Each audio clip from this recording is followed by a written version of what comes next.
आनंद कंद सच्चिदानंद श्री कृष्ण चंद्र चरणारविंद मकरंद मिलिंद महानुभाव समस्त भगवत भक्तों को श्री राधे राधे।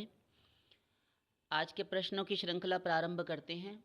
लाला लाली करके किन्हीं का ये नाम तो नहीं हो सकता, कोई बहन है, इन्होंने पहले भी कभी प्रश्न किया था, वे पहचान जाएंगी तो अपना उत्तर ले लेंगी। प्रश्न करती हैं कि आपने पहले कहा था कि बाल स्वरूप राधा रानी की पूजा सेवा शास्त्र विरुद्ध है, और तो क्या बड़ी वाली राधा रानी की पूजा सेवा भी शास्त्र विरुद्ध है? और छोटी जो यदि छवि है घर में, फ़ोटो तस्वीर, संभव है कि उनके घर में फ़ोटो हो, फ्रेम हो कोई, तो तस्वीर की सेवा भी शास्त्र विरुद्ध है क्या? अरे हमारी बहना, हमने ये नहीं कहा था आपसे या किसी से भी कि शास्त्र विरुद्ध है। शास्त्र विरुद्ध ऐसा कुछ भी नहीं है। बाल स्वरूप राधा रानी की उपासना हमने केवल श्री विग्रह मूर्ति के रूप में कहा था, और उतनी ही बात रहने दीजिए। आप अपने लिए मत लीजिए कि हमें भी मना कर दिया या सबको जो कर रहे हैं उनके लिए भी मना नहीं है। किंतु देखिए, शास्त्र में ना बाल स्वरूप राधा रानी की उपासना का वर्णन नहीं मिलता। सिर्फ इतना कहा था हमने, ये नहीं कहा कि कर ही नहीं सकते। तो श्री विग्रह मूर्ति के रूप में नहीं करना चाहिए, किंतु कर रहे हैं वो गलत भी नहीं है, कोई बात नहीं। भावना से होता है ना, ये भक्ति का मार्ग है, लड़ाई झगड़े का नहीं। जो कुछ भी कर रहे हैं वो करने दीजिए। रही बात कि क्या बड़ी जो राधा रानी है, यानी जो किशोर स्वरूप है राधा रानी का, तो क्या श्याम सुंदर के साथ, तो उसमें भी क्या विरोध है शास्त्रों का? नहीं, बिल्कुल नहीं, क्योंकि वो तो शास्त्रीय है।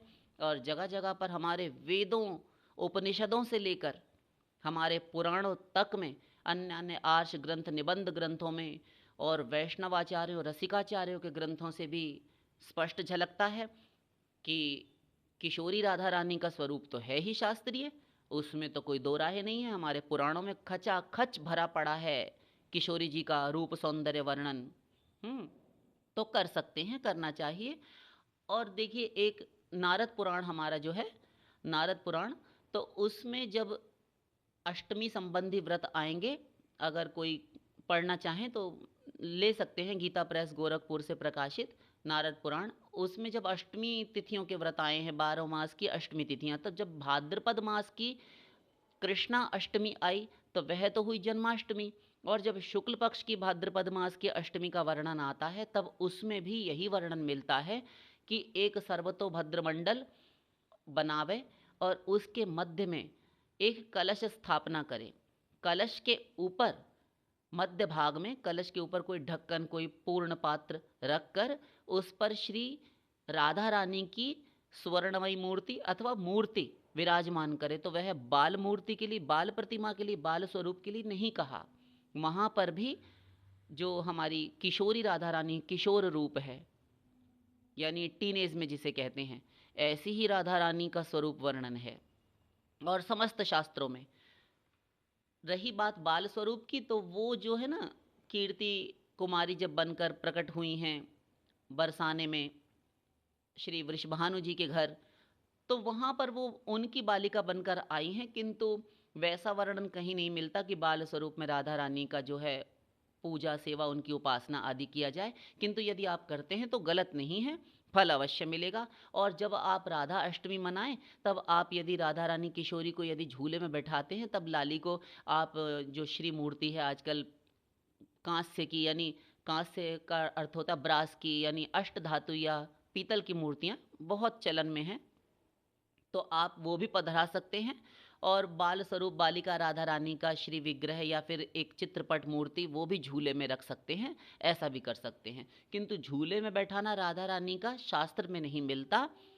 उसके लिए हमारे शास्त्रों के प्रमाण ही आप्त प्रमाण हैं। उसमें कलश के ऊपर राधा रानी का श्री विग्रह, श्री प्रतिमा विराजमान करके पूजन करना राधा अष्टमी के व्रत में लिखा है।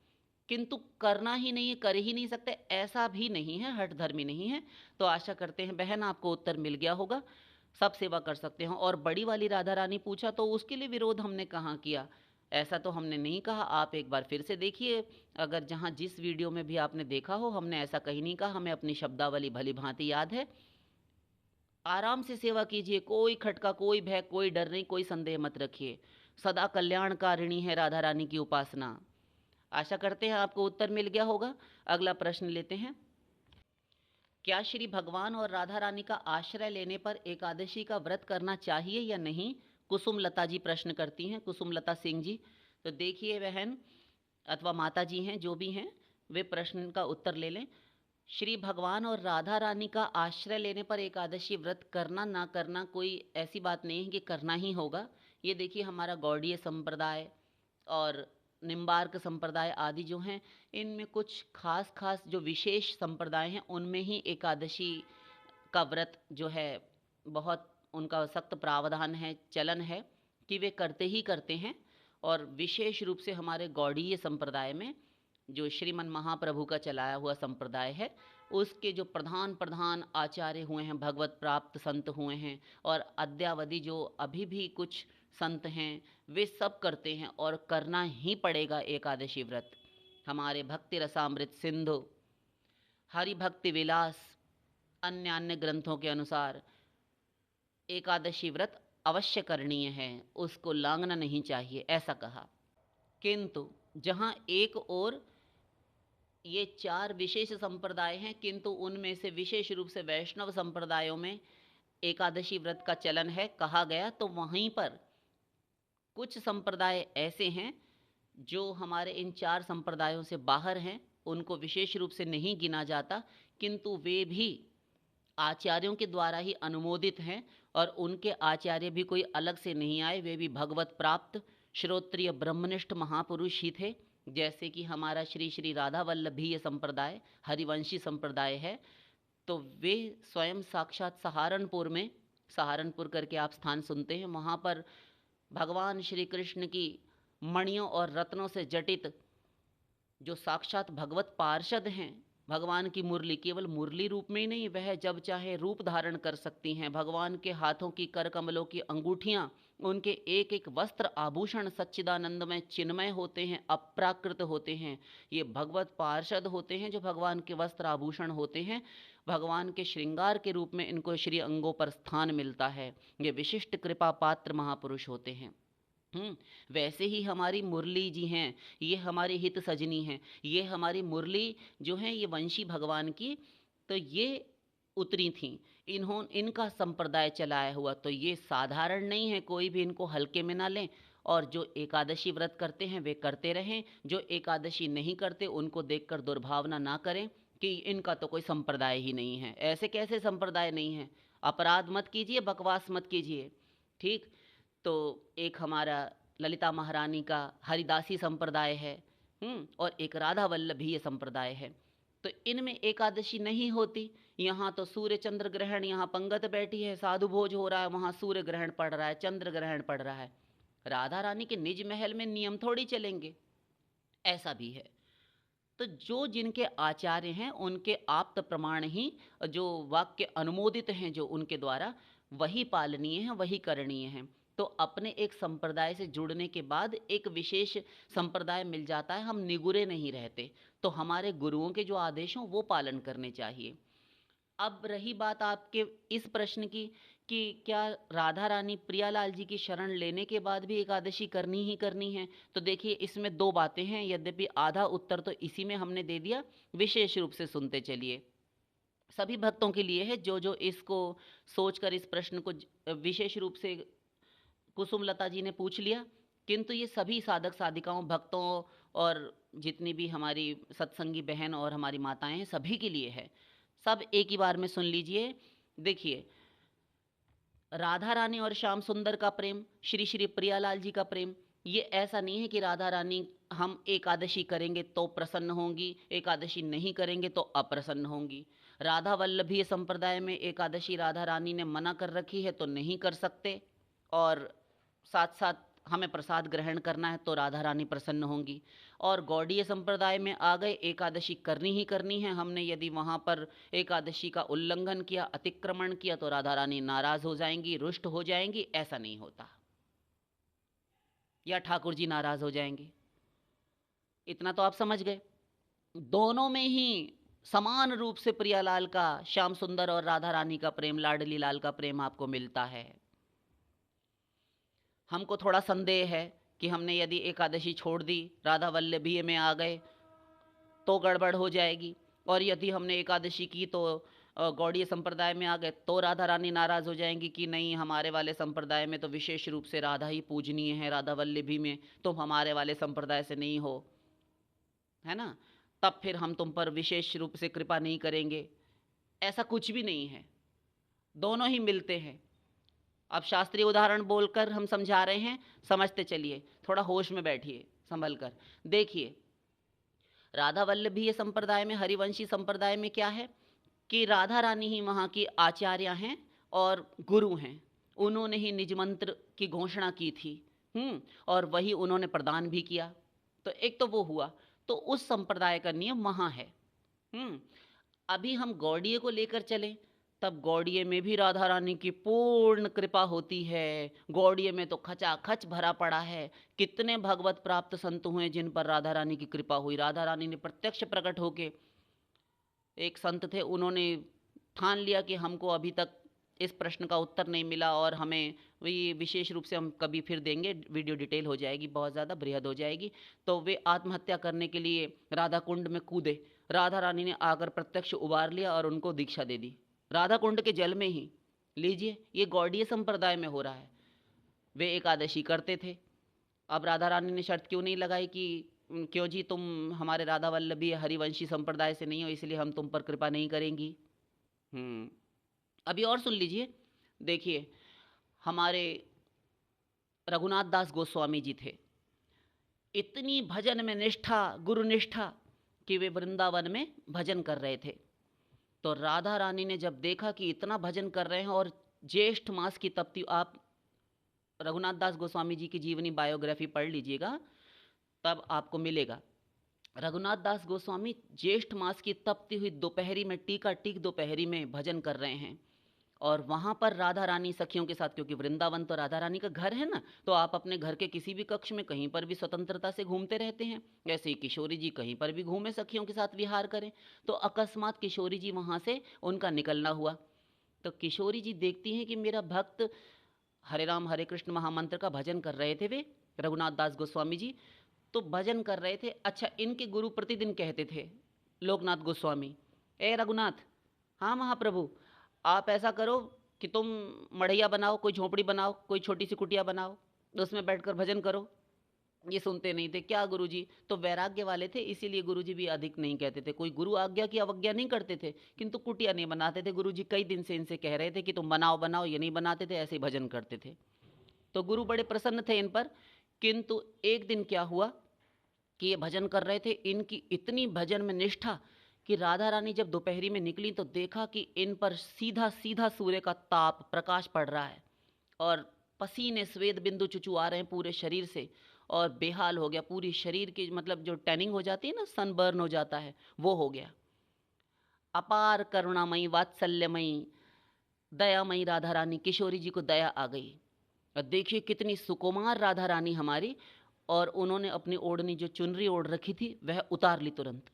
चंद्रिका हटाई और चुनरी उतारी, और उतार कर किशोरी नंगे पांव रघुनाथ दास गोस्वामी के पास खड़ी हो गई, और चुनरी से शेल्टर बनाया, छाया बनाती हैं, और छाया में बैठाकर जब तक सूर्य का ताप मंद नहीं पड़ गया तब तक खड़ी रहीं।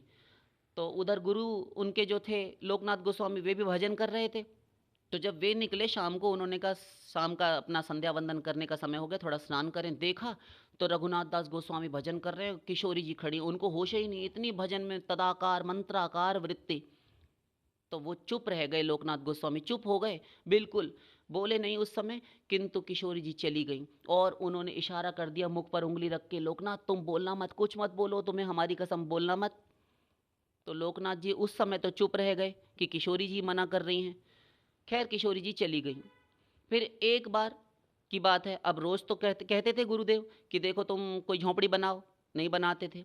एक दिन क्या हुआ, वहीं पास में यमुना महारानी जल पीने के लिए सिंह आया, तो सिंह अटैक करना चाहता था। तो ठाकुर जी तुरंत देखा कि मेरे भक्त भजन में हैं, तो ठाकुर जी वहाँ पर आकर पहरा देने लगे। तो पहरा देते हैं, तब भी लोकनाथ गोस्वामी ने देख लिया, उनके गुरुजी ने। अब उनसे रहा नहीं गया।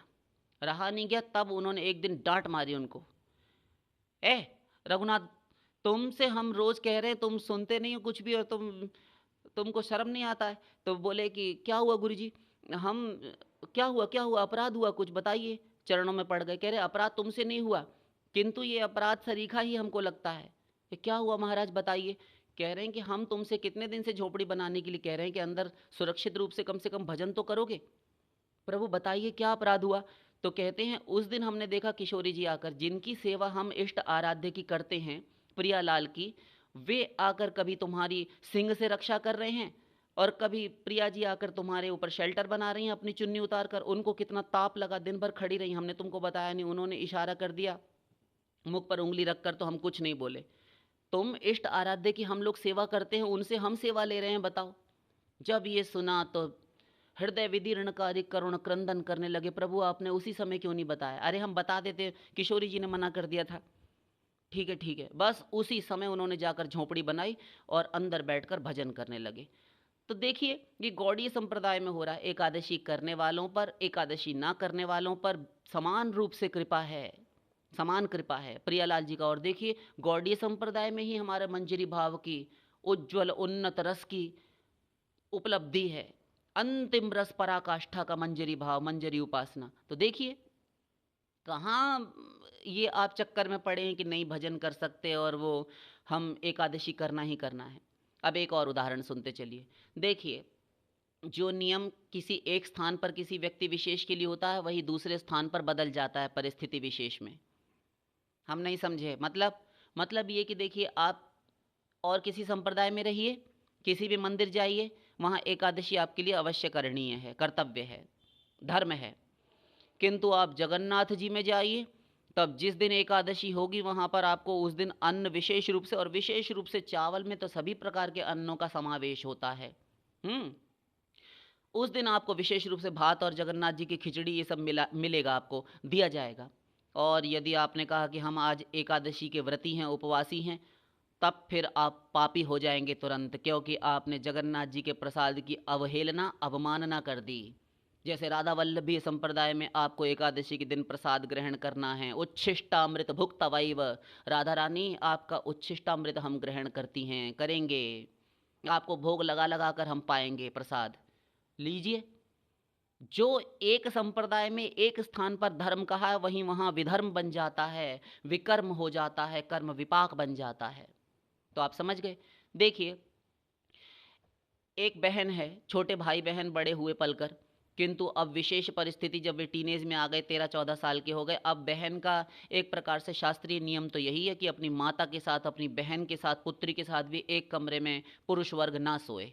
तो ये एक प्रकार से थोड़ा सा दोष होता है।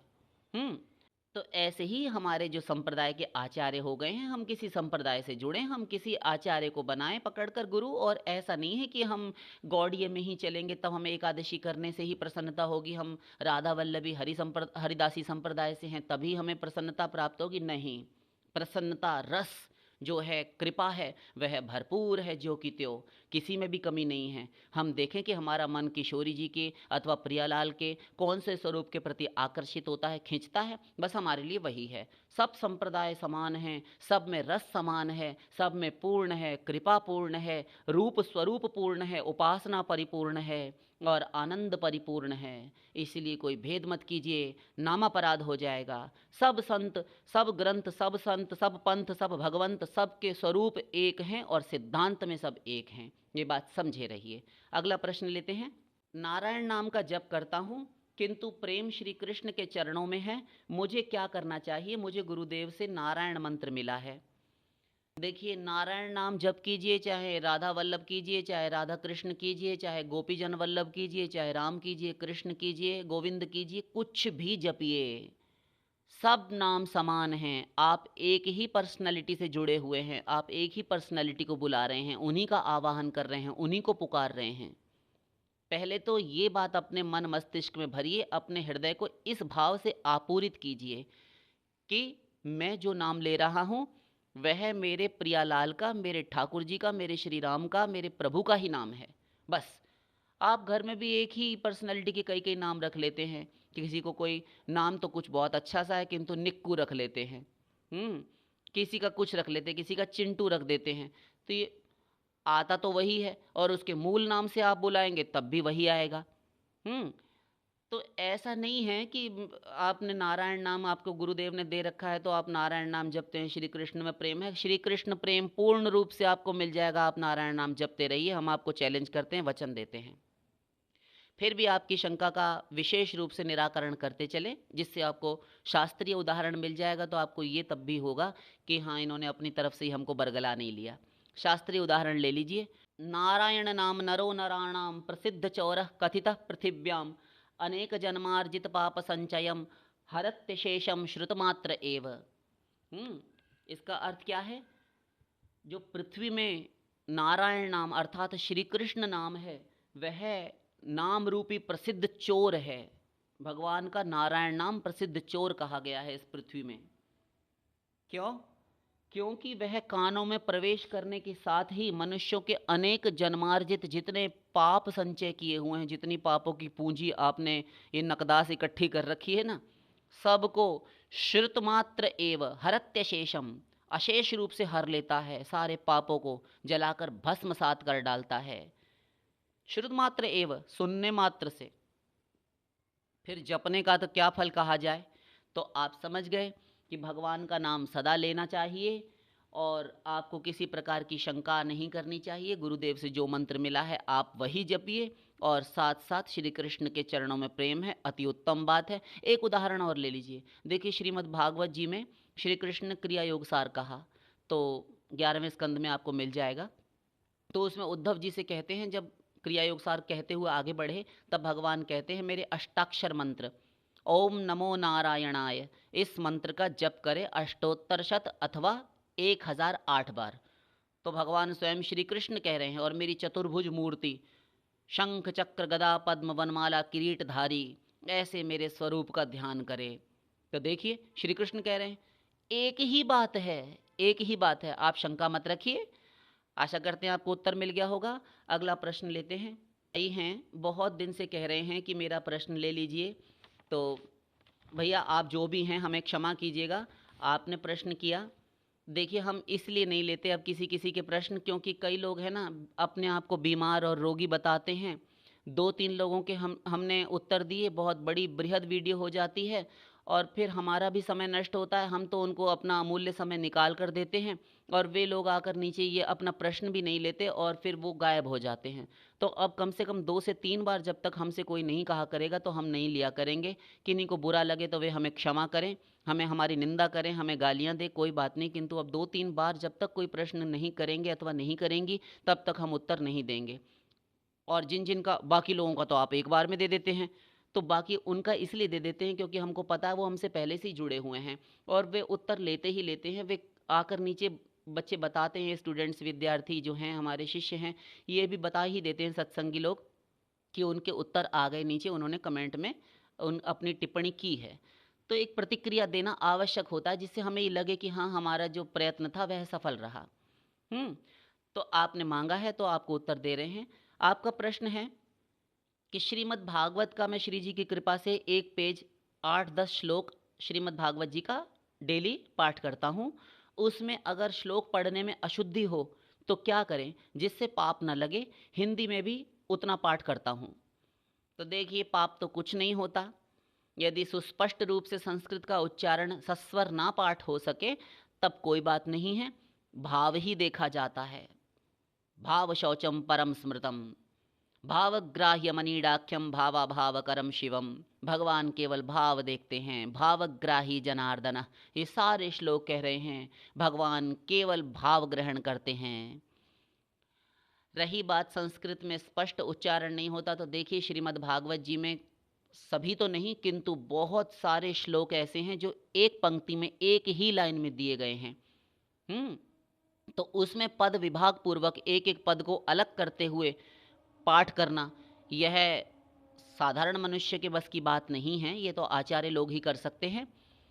तो आपके लिए किसने कहा कि आप संस्कृत पाठ करना आपके लिए अनिवार्य है, अपरिहार्य है, करना ही पड़ेगा। आप केवल जो उसका अर्थ किया हुआ है ना, अर्थ आप हिंदी भाषा अनुवाद जो है वही पढ़िए और एक एक श्लोक के साथ साथ मनन कीजिए, अनुशीलन कीजिए और उसको स्वाध्याय कहते हैं। एक शब्द पढ़ा, एक वाक्य पढ़ा, उसको जीवन में उतारा, उस पर मनन किया कुछ देर। ऐसे करके यदि आप एक श्लोक भी प्रतिदिन पढ़ते हैं तब भी सार्थक है, उसका भी फल मिलेगा। आपको किसने कह दिया कि आप श्लोक पाठ द्वारा इस प्रकार श्रीमद् भागवत जी का पाठ कीजिए? कोई आवश्यकता नहीं है। और यदि श्लोक फिर भी गलत हो ही जाता है, आपसे यदि नहीं रहा जाता, आप कहें, तब फिर आपके लिए समाधान बता रहे हैं। देखिए, गौरांग महाप्रभु श्री श्री चैतन्य महाप्रभु जब दक्षिण दिशा की यात्रा करने लगे, तब गंगा घाट पर उनको एक नित्यानंद जी के साथ जब स्नान करने गए, तो उनको प्रतिदिन एक ब्राह्मण थे जो बड़े भावुक लगते थे। तो वे बैठे बैठे सामने गीता जी की पोथी गंगा घाट पर रख कर बैठे रहते थे और रोते रहते थे। तो नित्यानंद जी तो बहुत ही चलबिद्दड़, बहुत चंचल स्वभाव के थे, निताई पंडित। गौरांग महाप्रभु थोड़े शांत रहते थे संन्यास लेने के बाद, किंतु नित्यानंद जी बड़े ही चंचल स्वभाव के थे। तो वो गौरांग महाप्रभु से हटकर इनके पास आ जाते थे और इनसे प्रश्न करने लगे एक दिन नित्यानंद जी कि ब्राह्मण देवता, हे विप्रवर, हे महाभाग, आप ये बताइए कि आप ये रोते क्यों हैं? तो कहते हैं कि कई बार प्रश्न किया तो ब्राह्मण कहते हैं कि मैं गीता जी का पाठ करता हूँ तो रोता हूँ। तो कहते हैं कि आप रोते क्यों हैं पाठ करते में? ये बताइए, क्या आपको गीता पढ़नी आती है? इस संस्कृत में श्लोक क्या कह रहा है, आप बताइए। तो उन्होंने पाठ करके बताया, तो आधे से अधिक एक श्लोक में गलतियाँ थीं, त्रुटियाँ थीं, उच्चारण शब्दों का, वर्णों का, ये सब स्पष्ट नहीं था। तो नित्यानंद जी तो प्रकांड विद्वान और साथ साथ भगवत भगवान के अवतार, भगवान के पार्षद। तो उन्होंने कहा ये तो बहुत गलतियां हैं। उनसे कुछ नहीं कहा, वे चले गए। गौरांग महाप्रभु के पास जाकर कहा, ये पंडित जी बैठे हैं ना, हमको अच्छा नहीं लगा, ये ऐसे ऐसे अशुद्धि इनके पाठ में है, प्रतिदिन पाठ करते हैं और फिर भी रोते रहते हैं। गौरांग महाप्रभु चल दिए और चले गए। अगले दिन फिर आना हुआ तो नित्यानंद जी ने फिर कहा। तो नित्यानंद जी कहते हैं कि देखिए फिर दोबारा गलत पाठ कर रहे हैं। तो फिर दोबारा वही हुआ। तो नित्यानंद जी ने कहा कि आप ये गलत पाठ क्यों करते हैं? कह रहे हैं हमको ऐसा ही आता है तो हम ऐसा ही करते हैं। तो फिर रोते क्यों हैं? रोते तो इसलिए हैं कि हमको ना, जब हम पाठ करते हैं तो हमको ऐसा लगता है कि श्री कृष्ण जब उपदेश दे रहे हैं, प्रथम अध्याय में गीता में अर्जुन विषाद योग, प्रथम चैप्टर है, आप भी पढ़ सकते हैं। तो उस समय पर ब्राह्मण देवता कहते हैं नित्यानंद जी से कि पहला अध्याय जब हम पढ़ते हैं तो हम दूसरा अध्याय कभी पढ़ ही नहीं पाए आज तक। जब निकालते हैं तो प्रतिदिन पहला ही अध्याय लेकर बैठे रहते हैं। तो रोते क्यों हैं? हम ये प्रश्न कर रहे हैं आपसे। इसलिए रोते हैं कि वही बता रहे हैं हम आपको कि जब हम खोलते हैं तो पोथी खोलकर ऐसी ही किताब पुस्तक रह जाती है गीता जी की, और हम बस यही फील करते हैं कि सामने कुरुक्षेत्र की भूमि समरांगण है, समर क्षेत्र में दोनों ओर विरोधी पक्ष कौरव और पांडवों की सेनाएं हैं, और मध्य में जो खाली स्थान है वहाँ पर बीच में अर्जुन ने भगवान से कहा था ना, आप पढ़ लीजिएगा ये सभी सत्संगी भगवत भक्तजन, गीता में श्लोक है, सेनयोरु भयोर मध्य रथम स्थाप्य में अच्युत, हे अच्युत दोनों सेनाओं के मध्य में मेरे रथ को खड़ा कर दीजिए, देख तो लूं कि किन किन के साथ मुझे युद्ध करना है, किन किन से लोहा लेना, टक्कर लेनी है। तो भगवान ने रथ मध्य में खड़ा कर दिया था। तो हमको वही नज़र आता है कि भगवान श्री कृष्ण घोड़ों की रास, उनकी लगाम संभाले हुए बैठे हैं और गीता का लेक्चर अर्जुन को दे रहे हैं। अर्जुन प्रश्न कर रहे हैं और आंसू बहा रहे हैं। तो उनको देख देख कर, भगवान के प्रवचन को सुन सुन कर हमें रोना आता है। हमें साक्षात ऐसा लगता है कि भगवान रथ पर विराजमान और गीता जी का लेक्चर दे रहे हैं, प्रवचन कर रहे हैं। नित्यानंद जी चले गए, गौरांग महाप्रभु से जाकर कहा। गौरांग महाप्रभु 2-3 बार सुन सुनकर उन्होंने देखा कि इनको अभिमान बढ़ रहा है, एक भक्त की कुछ भी कदर नहीं करते ये। तब उन्होंने कहा, ऐसा करो, तुम जाकर उनके चरणों में पड़कर, चरण स्पर्श करके उसमें मस्तक रखकर क्षमा मांगो और उनको स्पर्श करना उनका शरीर। ठीक, आज्ञा हो गई तो चल दिए। नित्यानंद जी ने जाकर चरणों में पड़कर क्षमा प्रार्थना की और उनके चरण स्पर्श किए। जैसे ही नित्यानंद जी ने मस्तक झुकाया, साक्षात उनको वही कुरुक्षेत्र का समरांगण, समर क्षेत्र, वह युद्ध भूमि सजी हुई कौरव पांडवों की सेना से, विपक्षी दलों से, और मध्य में वही झांकी जो वे ब्राह्मण देवता बता रहे थे, उनको भी दर्शन हुआ। अश्रुओं से मुख धो डाला उन्होंने, नित्यानंद जी ने, और उनसे बहुत क्षमा अनुनय विनय फरियाद की और गौरांग महाप्रभु से भी आकर क्षमा मांगी। तो देखिए, भावना का ही फल मिलता है। उनको पढ़ना आता था अथवा नहीं आता था, किंतु भावना भगवान की इतनी थी, उनका ध्यान इतना मजबूत था। तो आप समझ गए होंगे, अगर आप कर सकें तो कीजिए, नहीं होता तो आप केवल अनुवाद मात्र पढ़िए और इस प्रकार से पाठ कीजिए। रही बात पाप की, तो पाप नहीं छूता, पाप किसी को नहीं छूता, ये भगवान का मार्ग है। इसमें त्रुटि भी होती है, वह भी पूर्ण हो जाती है भगवान के ध्यान, स्मरण और नाम जप से। आशा करते हैं आपको उत्तर मिल गया होगा। शेष फिर